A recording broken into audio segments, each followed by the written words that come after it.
Comandante de leyenda, cuenta la historia que el doctor Ernesto Guevara de la Serna nació como el Che en México, bautizado por su amigo cubano Antonio Ñico López, muerto tras el desembarco del Granma en Cuba en 1956. El Che, un apodo que se ganó naturalmente por ser argentino, fue mucho más que su nombre guerrillero, porque convertido en mito de la historia del siglo XX, es el único modo de llamarlo si queremos conocer realmente quién fue el comandante Che Guevara. El despertar de los pueblos de América que vieron que se podía hacer la revolución. Si queremos un modelo de hombre que no pertenece a este tiempo, un modelo de hombre que pertenece a los tiempos futuros, de corazón digo que ese modelo es el Che. Ernesto Guevara nació por casualidad en Rosario, el 14 de junio de 1928. Sus padres, Celia de la Serna y Ernesto Guevara Lynch, viajaban hacia Buenos Aires en barco, pero como se adelantó el trabajo de parto, no hubo tiempo. La infancia de este hijo de apellidos ilustres, pero sin fortuna, transcurrió entre Misiones y Buenos Aires hasta los 4 años, cuando por razones de salud sufría de asma. Toda la familia se trasladó a la famosa casa de Altagracia en la provincia de Córdoba. En Altagracia tuvimos más o menos unos 11 años, pero niñez de él. La niñez de él se desarrolla una niñez muy de los niños. El 18 de agosto de 1955, Ernesto Guevara se casó con la exiliada peruana Hilda Gadea, la madre de su primera hija, Hildita, nacida el 15 de febrero de 1956, justo cuando su padre empezaba a prepararse física y militarmente para ser un revolucionario. El 25 de noviembre de ese año, cuando ya era el Che, zarpó en el Granma hacia Cuba. Iban apenas 82 guerrilleros en ese yate de madera que Fidel le había comprado a un empresario norteamericano. Fueron 7 días en el mar y pareció más un naufragio que un desembarco. Dicen que un verdadero milagro los dejó en la isla. Se internaron en la sierra y el Che recibió sus primeras 2 heridas en combate. De la visita de un periodista cubano para dar al pueblo de Cuba el primer saludo que tengo oportunidad de dar, de un pueblo que he decidido defender, conociendo solamente a través de la acción y del pensamiento de nuestro jefe Fidel Castro.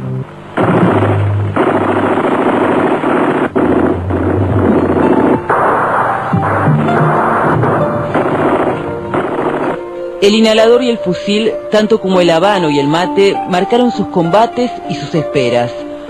Buscado por el ejército de Batista en Santa Clara, tuvo también tiempo para los amores revolucionarios. El más conocido fue con su compañera Aleida March. Guerrillero, guerrillero, adelante, adelante, con el ruedo de mata el poder, de la tierra callamos adelante, guerrillero, venceremos morir. Hoy hay un nuevo espíritu en todo el país, una nueva alegría reconquistada para todos los cubanos. Y además, la sensación nueva y cada día repetida de ser los forjadores de su propia libertad, de tratar a la libertad como algo propio y conquistado, como algo que se ha ganado con el sudor y con la sangre, con la lucha ininterrumpida, y la satisfacción siempre creciente de que el nombre de Cuba recorre los campos de América y recorre también los campos de otros países del mundo que luchan por su libertad, significando siempre lo mismo: la imagen de lo que se puede conseguir mediante la lucha revolucionaria, la esperanza de un mundo mejor, la imagen por la cual vale la pena arriesgar la vida, sacrificarse hasta la muerte en los campos de batalla de todos los continentes del mundo. El Che, decididamente popular tras la heroica batalla de la Navidad del 58 en Santa Clara, ingresó a La Habana el 4 de enero de 1959, 3 días después de la huida del dictador Fulgencio Batista y 4 días antes que Fidel.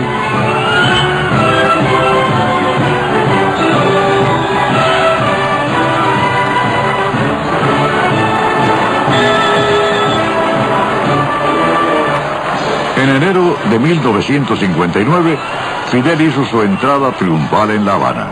Tuvieron que transcurrir 25 meses para derrotar a Batista. Con la victoria conquistada, Fidel se proponía hacer de Cuba una nación unida e independiente. Fue cuando él se sumó a nosotros en México. Él no es que pusiera una condición, él planteó una sola cuestión. Dice, yo lo único que quiero es que si después que triunfe la revolución, yo quiera irme a luchar a Argentina, a su país, que no se me limite esa posibilidad. Que razones de Estado no impidan eso. Y yo se lo prometí. Eso estaba muy distante, ¿no? Sabía, primero si ganábamos la guerra y quiénes iban a estar vivos cuando... Y él seguramente tenía pocas posibilidades de estar vivo por su impetuosidad, pero él planteó eso. Alguna que otra vez lo recordó en la sierra y después recordó aquella idea y aquella promesa. No tuvo bastante previsor en eso. Claro, después que tiene toda la experiencia de la Sierra Maestra, el entusiasmo de él por la idea de hacer la revolución en Sudamérica, en su propio país, se multiplicó. Él que conoció la excepcional experiencia nuestra, a partir de las difíciles condiciones en que nosotros reconstruimos nuestro ejército y llevamos a cabo la lucha, él se le desarrolló una gran fe en las posibilidades del movimiento revolucionario en Sudamérica. Digo Sudamérica, estoy pensando más bien en la parte sur de Sudamérica. Ese compromiso existe, yo siempre le digo, no te preocupes, que ese compromiso se cumple.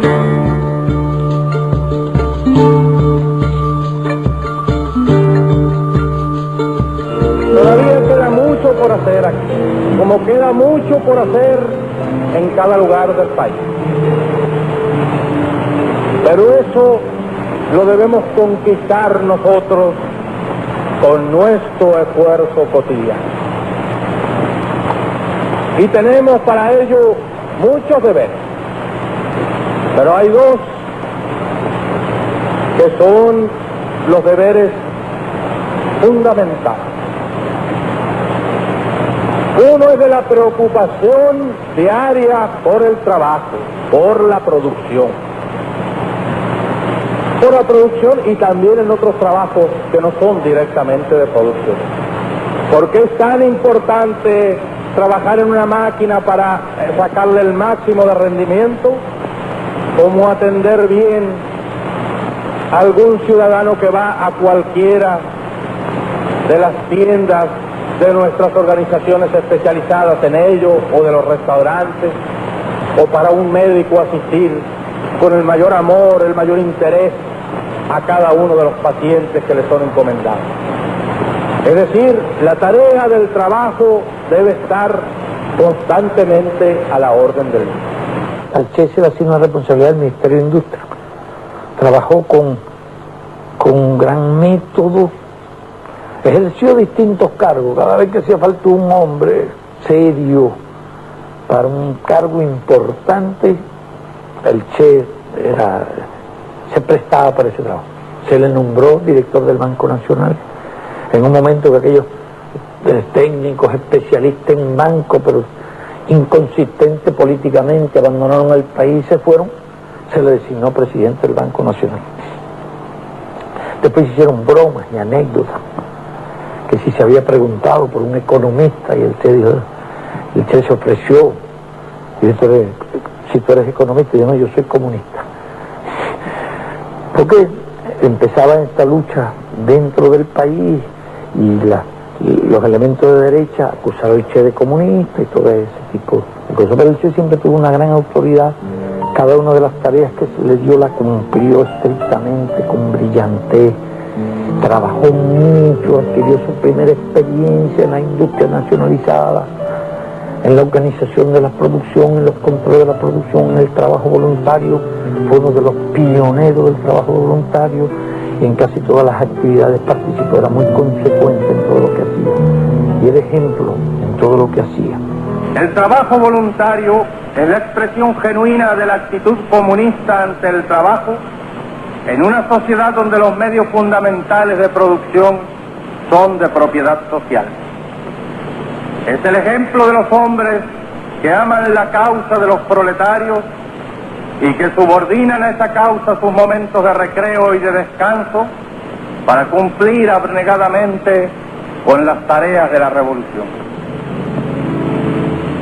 El trabajo voluntario es una escuela creadora de conciencia. Es el esfuerzo realizado en la sociedad y para la sociedad como aporte individual y colectivo, y va formando esa alta conciencia que nos permite acelerar el proceso del tránsito hacia el comunismo. Claramente el Che quería acelerar ese proceso, convencido de que era inevitable la alianza con la Unión Soviética. Fidel, más cauto, intentaba no enfrentar abiertamente a su poderoso vecino para garantizar la revolución. Our political philosophy is representative democracy and social justice in a well-planned economy. Ciudadano cubano desde el 7 de febrero de 1959, el Che fue cuestionado internacionalmente por presidir los tribunales revolucionarios que en los primeros 100 días de gobierno condenaron a la pena de muerte a por lo menos 155 personas. Fidel no solo defendió los fusilamientos, sino que hizo una especie de plebiscito a su favor desde las escaleras del Palacio Presidencial. En esos tiempos, en que no existían ni el embargo ni el bloqueo comercial, Castro realizó su primera gira a Estados Unidos para difundir una imagen moderada, pero incompatible con la realidad de expropiaciones e intervenciones a empresas extranjeras. Compañía Cubana de Electricidad.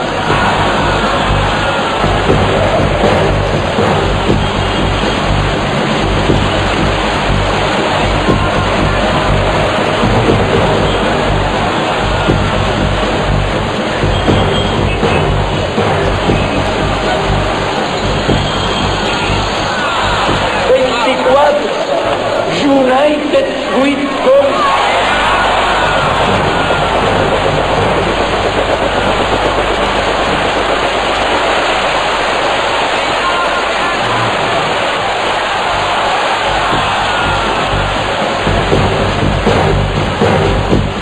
Que no se puede confiar en el imperialismo, pero ni tantito así, nada.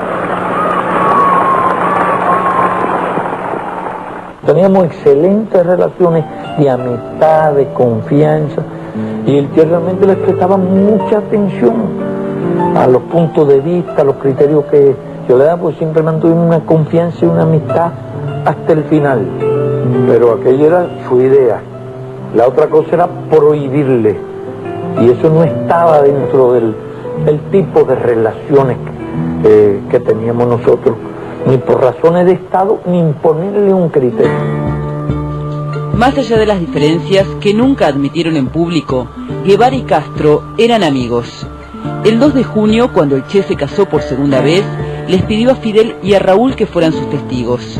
La boda con Aleida fue sencilla y ni siquiera hubo luna de miel, ya que a los pocos días el comandante Guevara inició su primera gira para establecer relaciones diplomáticas y comerciales con África, Asia y Europa.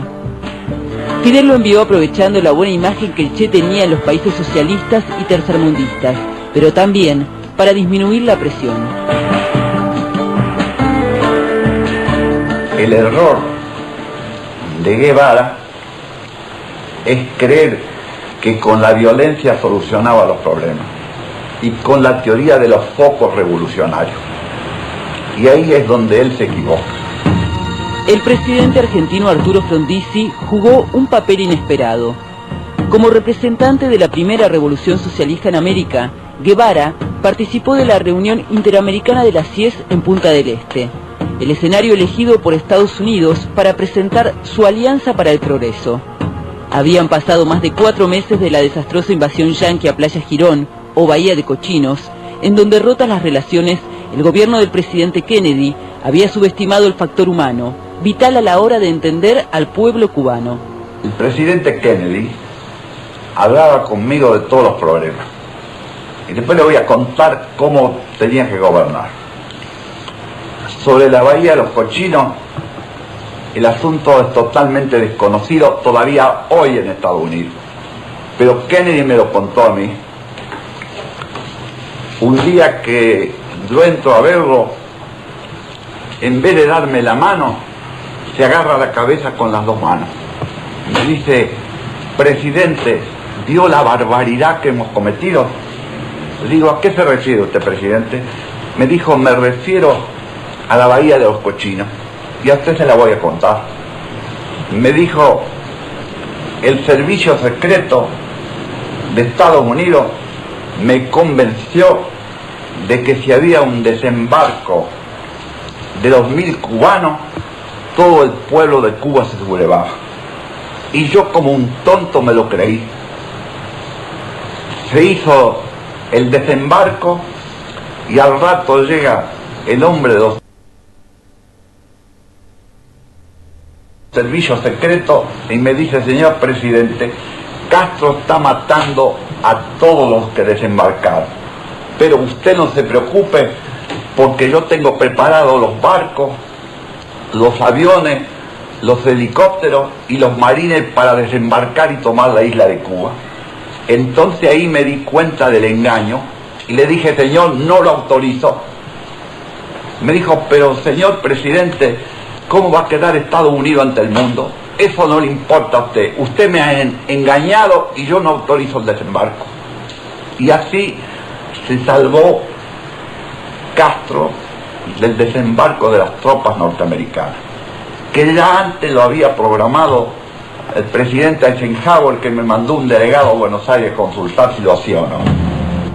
En ese contexto, Frondizi se ofreció como mediador. Pero como se sabía espiado y hackeado por las Fuerzas Armadas argentinas, resolvió en secreto el regreso por algunas horas del Che a Buenos Aires. Y Kennedy estaba preocupado por la situación de Cuba. Entonces él me pidió si yo tenía inconveniente de encontrarme con el Che Guevara cuando viajara a Punta del Este a la reunión del Consejo Económico Social. Yo naturalmente le dije que no tenía inconveniente. Guevara ya en Punta del Este sugirió a alguna gente que yo podría ser el intermediario para que Estados Unidos y Cuba se arreglaran. Le mandé un avión particular, pero todo en el más absoluto de los secretos, porque yo estaba seguro que si alguien se enteraba que Guevara venía al país, lo iban a matar. En consecuencia le mando un avión particular que baja en Don Torcuato. Yo mando 2 automóviles de mi custodia, sin decirle a quién tenían que traer. Pero le dije: ustedes, cuando baje el avión, van a reconocer un señor que desciende de él. Ustedes lo meten en el auto y me lo traen a Olivo. Le está prohibido hablar con nadie. Entonces Guevara fue a Olivo. Yo lo hice entrar. Tuve la sensación de un hombre con una gran humildad. Le pregunté, después de una conversación general, sobre si sabía mucho marxismo. Me dijo: no, doctor, no sé mucho marxismo, pero soy marxista. Entonces le digo: usted, Guevara, es ministro de Industria, ¿qué industria va a hacer en Cuba? Me dijo, mire doctor, yo en Cuba no voy a poder hacer ninguna industria porque los soviéticos no lo van a permitir. Entonces yo voy a ir de Cuba y voy a ir a recorrer los pueblos pobres del mundo. Frondizi fue derrocado el 29 de marzo de 1962 y Kennedy asesinado el 22 de noviembre de 1963. El Che había salvado milagrosamente su vida, ya que militares argentinos, enterados de su presencia en Buenos Aires, ordenaron su asesinato, pero llegaron tarde. De regreso a La Habana, Guevara, preocupado por la dramática situación económica cubana, diseñó con Castro un plan educativo para reducir el analfabetismo a cero, convencido de que solo en la educación estaría garantizado el futuro de la isla.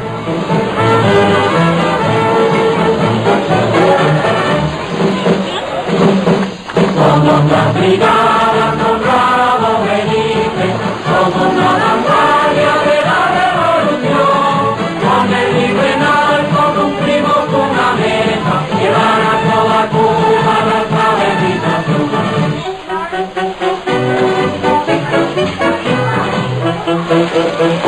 El año 1961 fue declarado el año de la educación. Le voy a empujar un pequeño versito.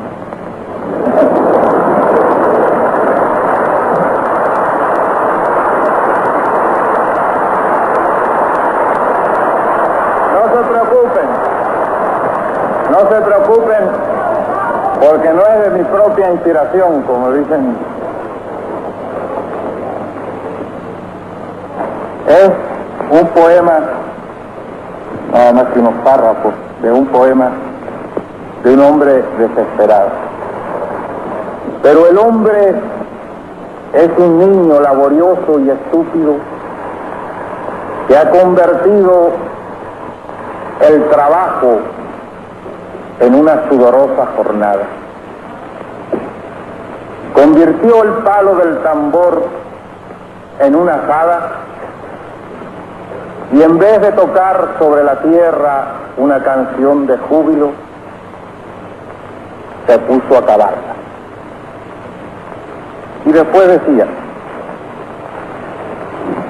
más o menos porque no tengo muy buena memoria, quiero decir que nadie ha podido cavar al ritmo del sol y que nadie todavía ha cortado una espiga con amor y con gracia. En el recordado discurso del 11 de diciembre de 1964, en la Asamblea General de las Naciones Unidas, el Che también enfatizó su propio basta. Desdibujado su protagonismo en el gobierno cubano, el comandante que ya no tomaba decisiones igualmente tenía una enorme imagen internacional, por lo que su presencia y sus palabras habían conmocionado a Nueva York. Desde allí viajó a África, una gira en la que desafió a Fidel al pasar por China y que además le marcaría el camino hacia su nueva utopía revolucionaria. Cuando él evidentemente empezó a sentir impaciencia por llevar a cabo sus viejos planes, sus viejas ideas, yo creo que esto influyó incluso que pasaba el tiempo. Él sabía que se necesitaban especiales condiciones físicas para todo eso. Se consideraba capaz de hacerlo y en realidad estaba en la plenitud de su capacidad mental, su capacidad física. Tenía muchas ideas, a partir de la propia experiencia que había tenido el país de lo que debía hacerse. Ellos trataron de masacrar a Argelia, pero Argelia fue libre. Tratan hoy de liquidar al pueblo de Vietnam, pero el pueblo de Vietnam es más fuerte que ellos, y el pueblo de Vietnam sigue día a día anotándose nuevas victorias sobre el imperialismo y haciéndole cobrándole también en sangre de sus soldados la inmensa cantidad de víctimas que el imperialismo hace en el pueblo de Vietnam del Sur. Y la lucha sigue, seguirá hacia la victoria. Empezó incluso antes que la nuestra en el norte. Se consolidó antes que nuestra revolución pudiera siquiera llegar triunfante a La Habana. Pero todavía debe seguir luchando. Y Laos está en las mismas posiciones. Y en África hay varios pueblos que han tomado ese camino. Con mayor o menor fortuna, pero han tomado ese camino. A mediados de febrero de 1965, Fidel Castro, lejos del Che, firmó en Moscú el tratado comercial que selló la dependencia económica cubana. A contramano de esta decisión, Guevara acababa de denunciar en Argelia al bloque socialista por ser un imperio secundario que extorsiona a los países que protege.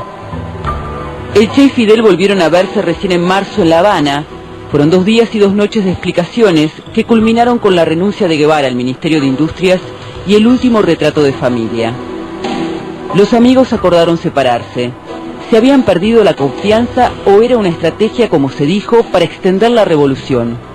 Lo cierto es que el Che escribió su famosa carta de despedida y salió de Cuba el 1 de abril, caracterizado como un empresario en viaje de negocios.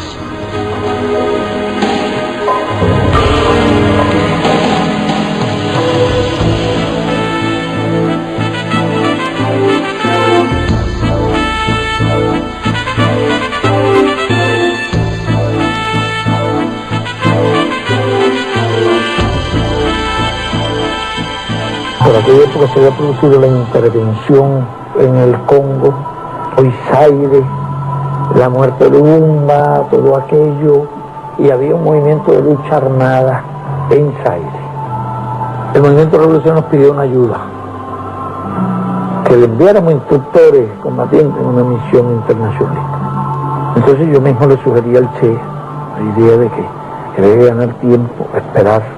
Él quería desarrollar unos cuadros, desarrollar más la experiencia, y lo hicimos responsable del grupo que fue a ayudar a los revolucionarios allí en el actual Zaire. Fueron alrededor de 100, y allí estuvieron varios meses.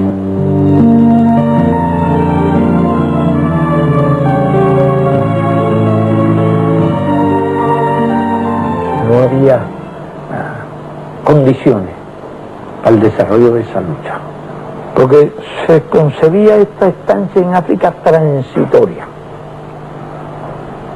para, como si hubieran creado las condiciones en Sudamérica, viajar a Sudamérica. Durante todo aquel periodo, para nosotros la situación fue muy embarazosa, porque ya él se había despedido, había hecho la carta cuando se fue, y se fue discretamente del país, salió, se puede decir que clandestinamente. Nosotros guardamos la carta. Eso dio lugar a que se corrieran muchos rumores en aquella época, incluso se levantaran verdaderas calumnias. Hubo quien hablaron del Che desaparecido, el Che muerto, discrepancias y toda aquella historia. Y nosotros soportamos aquel chaparrón de rumores y de intrigas, simplemente para no arriesgar la misión que él quería cumplir y el personal con que él quería ir allá. Pero como se termina aquella fase, él está en Tanzania, está ganando tiempo, estuvo en Tanzania, después estuvo en un país socialista de Europa, él no quería regresar, lo que le daba mucha pena, porque ya en algún momento determinado resultó inevitable publicar la carta, pues era muy perjudicial ya toda aquella campaña sin una respuesta, y no quedó más alternativa que publicar la carta. Otras tierras del mundo reclaman el concurso de mis modestos esfuerzos. Yo puedo hacer lo que te está negado por tu responsabilidad al frente de Cuba, y llegó la hora de separarnos. Sépase que lo hago con una mezcla de alegría y dolor. Aquí dejo lo más puro de mis esperanzas de constructor y lo más querido entre mis seres queridos. y dejo un pueblo que me admitió como un hijo. Eso lacera una parte de mi espíritu. En los nuevos campos de batalla llevaré la fe que me inculcaste, el espíritu revolucionario de mi pueblo, la sensación de cumplir con el más sagrado de los deberes, luchar contra el imperialismo donde quiera que esté. Esto reconforta y cura con creces cualquier desgarradura. Ya después que se conoció la carta, que era una necesidad política ineludible, él, con ese carácter particular, le costaba mucho la idea de regresar a Cuba después de haberse despedido. Yo lo persuado de que regrese, que es lo más conveniente para todos los fines prácticos de lo que él quería hacer, y regresa, pero también clandestinamente regresa a Cuba. Y está aquí algunos meses, una zona montañosa, difícil, entrenándose.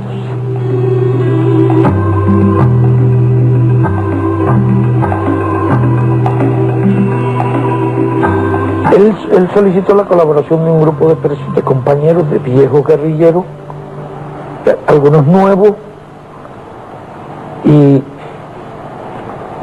solicitó que se le apoyara en eso. Y él escogió el grupo, los escogió, conversó, y nosotros autorizamos que fuera un grupo de compañeros bien experimentados, puesto que la tarea que él iba a hacer allí requería realmente de ese grupo experimentado, de voluntarios que fueron a esa tarea. Estuvo entrenándose con ellos durante meses mientras se hacían todos los trabajos previos para el traslado de él y del grupo a Bolivia.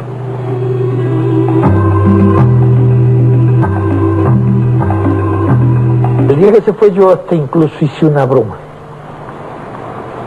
El día que se marchó definitivamente, invité a varios compañeros de la dirección del partido, de los demás confianza, y le invité a una comida con un visitante que teníamos. El visitante era el Che, ya disfrazado, no lo conocía nadie en absoluto, con el disfraz que se hizo. Y el Che ha estado almorzando con otro de una casa aquí en La Habana el día antes de irse, y los compañeros no lo conocían. Entonces, tuve yo que decirle que era el Che. Fíjese si estaba realmente bien preparado cuando salió. No lo conocía nadie.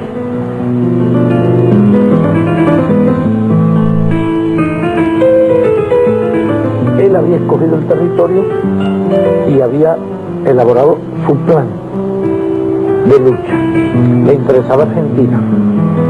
Estaba realmente muy inspirado en la idea de hacer la revolución argentina, pero en aquella época no había relaciones con nadie. Entonces estos gobiernos incluso se habían unido a los Estados Unidos contra Cuba. Y él en los primeros tiempos había aglutinado un grupo de argentinos, incluso un argentino que había estado como periodista en la Sierra Maestra, Massetti, que después fue fundador de Prensa Latina.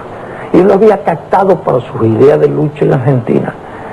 Y Massetti, de acuerdo con el Che, trató de organizar un frente allá en el norte de Argentina, por la zona de Salta.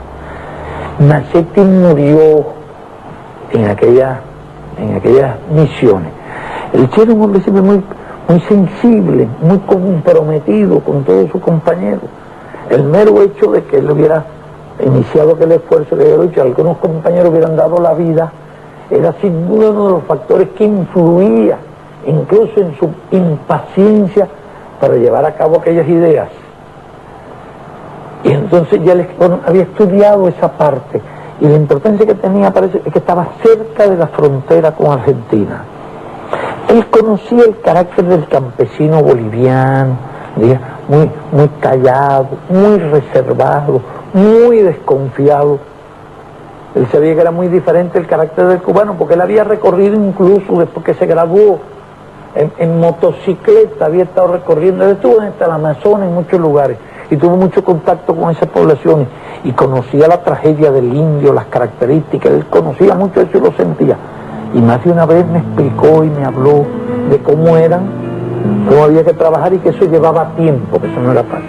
Él estaba consciente de las dificultades de la tarea que tenía allí. Pero qué pasa, que había vivido nuestra experiencia, nuestra casi increíble experiencia. Después de los primeros reveses, como un grupo tan pequeño se reorganiza, lleva a cabo la lucha en condiciones muy difíciles, y él tenía una fe ciega en ese tipo de lucha y en esas posibilidades, más aún cuando ya tenía aquella enorme experiencia. Ramón Benítez, el comerciante uruguayo, llegó a Bolivia el 3 de noviembre de 1966, sin pasado ni familia, y sin la boina ni la estrella del Che. El problema de América Latina es que es una zona subdesarrollada. Y tenga en cuenta que es la única zona subdesarrollada de todo Occidente. Entonces, en América Latina subdesarrollada se producen los golpes de Estado. Primero, por factores internos. Segundo, por factores externos. Y así usted puede seguir todos los golpes de Estado. Así como había sido el camarada Tatú en el Congo, en Bolivia, el doctor Ernesto Guevara de la Serna fue el comandante Martín Fierro. Dispuesto a combatir la dictadura del general René Barrientos, se internó en la montaña, en el sudeste boliviano, sin la prometida incorporación del Partido Comunista de Bolivia a la lucha armada. Bolivia en 1966 participaba de las características del subdesarrollo generalizado de América Latina, con el agravante de que era un país pequeño, con problemas sociales profundos, sumido en un subdesarrollo particularmente grave, y con el inconveniente de la ausencia de una salida al mar que cuestionaba aún más su viabilidad nacional. Rogelio Frigerio confirmó que el MID, incluso después de romper relaciones con Castro durante el gobierno de Frondizi, intentó no aislar a Cuba. Nosotros, desarrollistas, desde el gobierno, planteamos el problema de una manera singular. En ese momento no tuvimos ni gran receptividad en el interior del país ni en el exterior. Creíamos que no se deben exportar las revoluciones porque las condiciones nacionales son característicamente particulares y es inconveniente toda transferencia en culturas distintas y en procesos nacionales históricos distintos. Pero éramos partidarios por sobre todo de no aislar a Cuba para no echarla en brazos de la Unión Soviética. El Che Guevara en Bolivia fue atraído por las condiciones radicalizadas de ese país y respaldado por la totalidad práctica del pensamiento de los líderes de Cuba, que creían que era un camino el de la agitación y la lucha contra el Estado Nacional, en ese caso el Estado Nacional boliviano. Ignoraban y siguen ignorando que el núcleo del subdesarrollo está en la impotencia de las economías para enfrentar un intercambio desigual. Cuba creía, en efecto, que exportando azúcar y tabaco iban a lograr su siderurgia y su autosuficiencia y su, en definitiva, liberación. Y esto lo querían trasladar a Bolivia. No es así y no fue así, en efecto, porque el camino de la liberación de los pueblos subdesarrollados es el desarrollo, es la revolución del desarrollo, es la ruptura del vínculo con el sector externo. En ese sentido, nada del talento ni de la heroicidad del Che Guevara pudo impedir su derrota. El Che tuvo pocas victorias. Estaba acorralado, delatado por campesinos aterrados, prácticamente sin armas y sin combatientes experimentados. Por eso decidió dividir el grupo en dos. Asistidos por la CIA, los Rangers del ejército boliviano se internaron en esa misma selva. El 31 de agosto emboscaron al grupo de Taña y los acribillaron cerca del Río Grande. Se suponía que se iba a contar con el apoyo del Partido Comunista Boliviano y de otras fuerzas. Hubo otras fuerzas que se sumaron, porque había divisiones en esa época en el movimiento, en la izquierda, en el movimiento comunista. Se había logrado el apoyo de otros movimientos y también de algunos latinoamericanos. Estaban en esa fase cuando los acontecimientos se complican allí y realmente se descubre. Pienso que necesitaba un poco de más tiempo. Pero por una razón o por otra, combinación de factores, llegan a descubrir el destacamento cuando todavía estaban en fase de organización.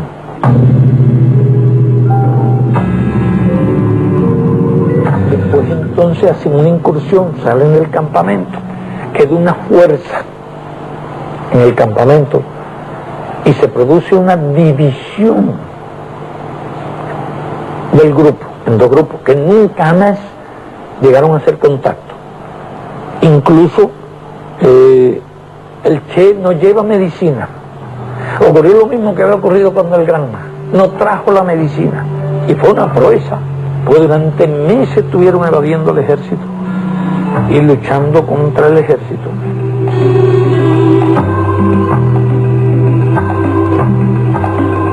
Él tenía confianza en la posibilidad de la lucha irregular. Él lo sabía, y en esas circunstancias la guerrilla depende de sí misma. No puede ni esperar ni recibir apoyo exterior, que es prácticamente imposible. Eso no era posible. Y la ayuda de tipo clandestina, toda la red había sido desbaratada. Eso en ese momento dependía de la acción de ellos. El Che sabía incluso que con 20 hombres, si se trasladaba como se estaban proponiendo, a un lugar con base social, donde Inti Coco Peredo era muy conocido y hacia donde se trasladaba, esa guerrilla tenía posibilidades de supervivencia. Él lo sabía y se encaminaba en esa dirección, pero la descripción de todo lo ocurrido, no solo por su diario, sino por las descripciones del ejército boliviano, es impresionante la proeza que hicieron, la cantidad de combates que libraron contra el ejército y lo que hicieron ellos, una verdadera epopeya. Yo pienso que él estaba muy afectado cuando se persuade de la muerte del otro grupo. Y de la muerte del otro grupo nosotros tenemos noticias por los cables.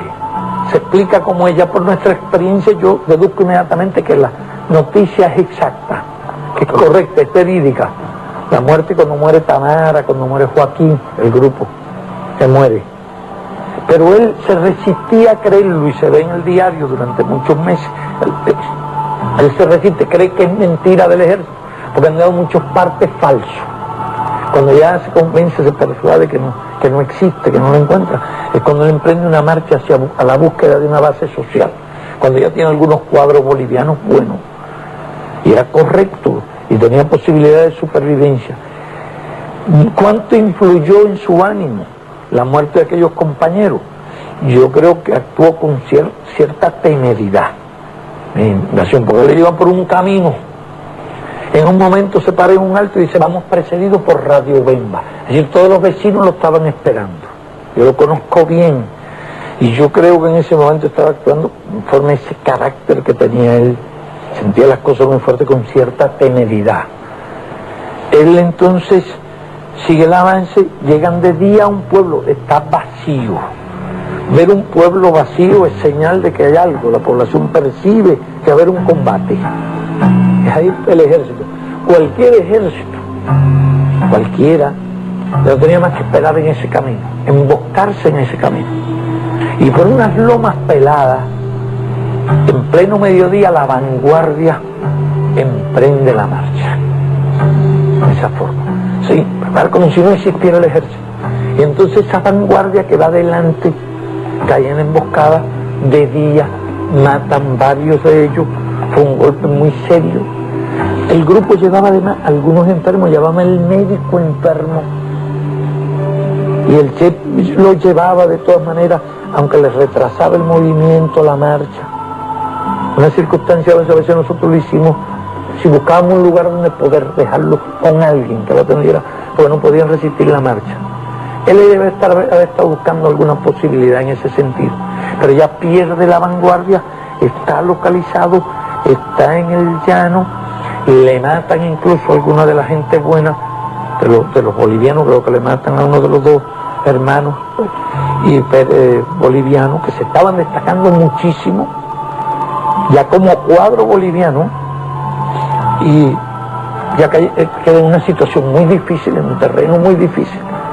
Y él, que había podido evadir durante meses y combatiendo constantemente, que había realizado una epopeya, ya se ve en una situación muy crítica.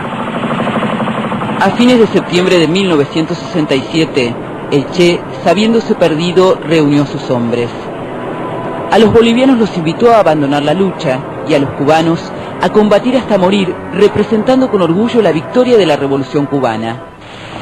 Me dice, ¿qué idea tiene usted de lo que va a hacer en la Argentina?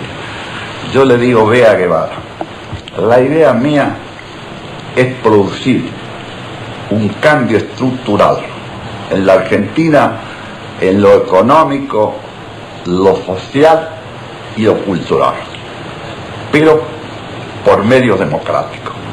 Entonces él me dijo, doctor, no le van a permitir hacer eso. Acá el único método es la violencia, porque él tenía la teoría de los focos de violencia. Entonces yo le digo, usted va a fracasar, porque me dijo, voy a recorrer varios lugares del mundo y después voy a ir a Bolivia a sublevar Bolivia. Le dije, no lo va a poder hacer.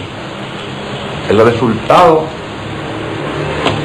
es que, como lo dijo un amigo, los dos tuvimos razón, porque a mí no me permitieron hacer el cambio estructural por medio democrático y me mandaron preso a la isla de Martín García. Y al Guevara, que estaba peleando en Bolivia, acompañado por una muy buena moza de la KGB, lo matan en una forma tremenda.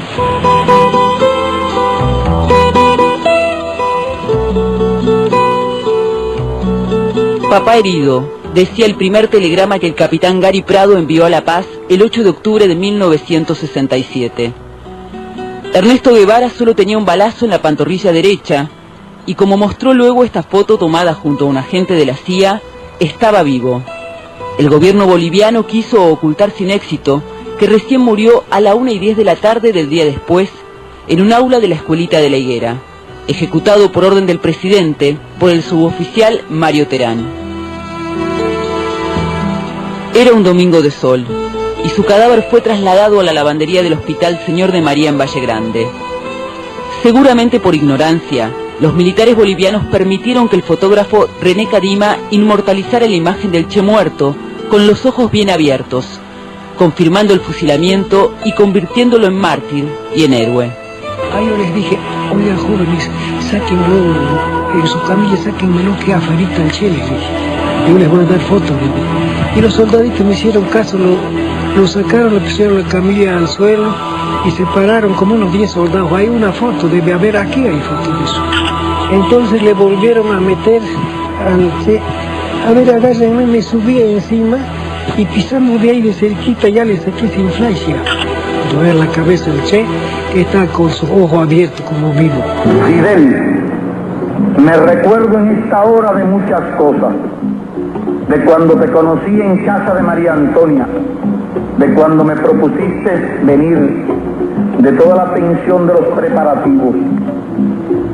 Un día pasaron preguntando a quién se debía avisar en caso de muerte, y la posibilidad real del hecho nos golpeó a todos.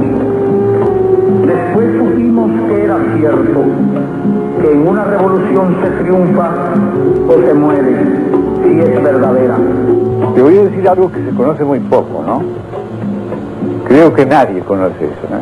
La CIA se presentó en mi casa. Eso estoy seguro. disfrazada de periodistas brasileros. Después supe que no había tales periodistas brasileros. Me montaron 62 fotografías de más o menos 35 por 35, 40 por 40, ampliadas. Horrible, ¿no? Era el Che descuartizado, el Che haciéndole, aquí metiéndole por la aorta una aguja, era formol, qué sé yo. Bueno, yo estaba con Roberto, mi hijo, y habíamos decidido antes. Ellos querían que nosotros identificáramos al Che en esa fotografía. Vimos apretándonos así para no pestañear, ni pestañamos. Yo dije, parecido es, yo no puedo certificar que sea, de ninguna manera. Queríamos que se lo dijera Fidel. Él ya no pertenecía a la Argentina. Era una revolución que empezaba en Cuba y podía ser una revolución internacional. El jefe era Fidel Castro. Él tenía que decirlo. Y fue lo que decidimos. Bueno, a la tarde fui una peor todavía. Roberto no pudo ir porque tenía una audiencia en los tribunales, pero fue Fernando, mi hermano. Era con cine, cinematógrafo. Bueno, de la mano le cortaron la mano y le llevaron a Buenos Aires para identificarla. La primera reacción mía fue pensar, lo voy a vengar de alguna manera. Y si hubiera podido, hubiera ido también a pelear allí para vengarlo de alguna manera. Otros se vengaron. De los asesinos murieron 16 ejecutados. Porque eso no fue en combate, eso fue un vil asesinato. Yo lo que digo, nos habría gustado que no pasara por esa etapa inicial de tanto riesgo y que hubiera podido incorporarse como jefe político y jefe militar, como estratega, en un movimiento que ya hubiese rebasado esa fase. El Che fue abandonado como NN en una fosa común a un costado de la pista de aterrizaje de Valle Grande. 30 años después lo desenterraron y recién entonces Ernesto Guevara volvió a Cuba. Desde el 17 de octubre de 1997 descansa en la ciudad de Santa Clara. Héroe nacional cubano, el Che vive no solo en las banderas de las manifestaciones de todo el mundo, sino en esa imagen marketinera que antes de ser remera fue la expresión de un Che joven, arrogante pero impotente frente al atentado norteamericano en los muelles de La Habana, que fue atrapada por el fotógrafo Corda el 5 de marzo de 1960. Bien, la tarde era un poco metida en agua, como aquel que dice, así un poco gris. No eran estas tardes cubanas habituales de mucho sol. Había frío. Entonces estoy recorriendo los personajes de la tribuna, captándolo. Y en esa primera fila que da al público que está abajo, pegado a la baranda que existe, yo voy paneando mi cámara lentamente. La figura de Che no está ahí en ese momento. Yo hago un paseo con el lente 90 milímetros buscando las figuras así, y él no está. Vuelvo a hacer lo mismo, y en ese momento, cuando vengo con el paneo, aparece la imagen de Che. O sea, Che estaba situado pero en un segundo plano, con esa visión, ese rostro que aparece en la foto así, se me mete dentro del visor de la cámara. Yo te digo honestamente que la cara de él me impresionó tanto cuando yo la vi en el visor, y me impresiona tanto esa cosa que hay en el rostro de él, que es lo que se ve en la foto, me impresiona tanto cuando lo veo en la cámara, que te digo que lo que a mí nunca se me olvida es que instintivamente hice como una cosa así hacia atrás, ¿no? Me asustó, se te puede decir un poco, y al mismo tiempo asustarme, apreté el obturador. Y entonces ahí queda la imagen esa. La entrañable transparencia de tu querida presencia, comandante Che Guevara.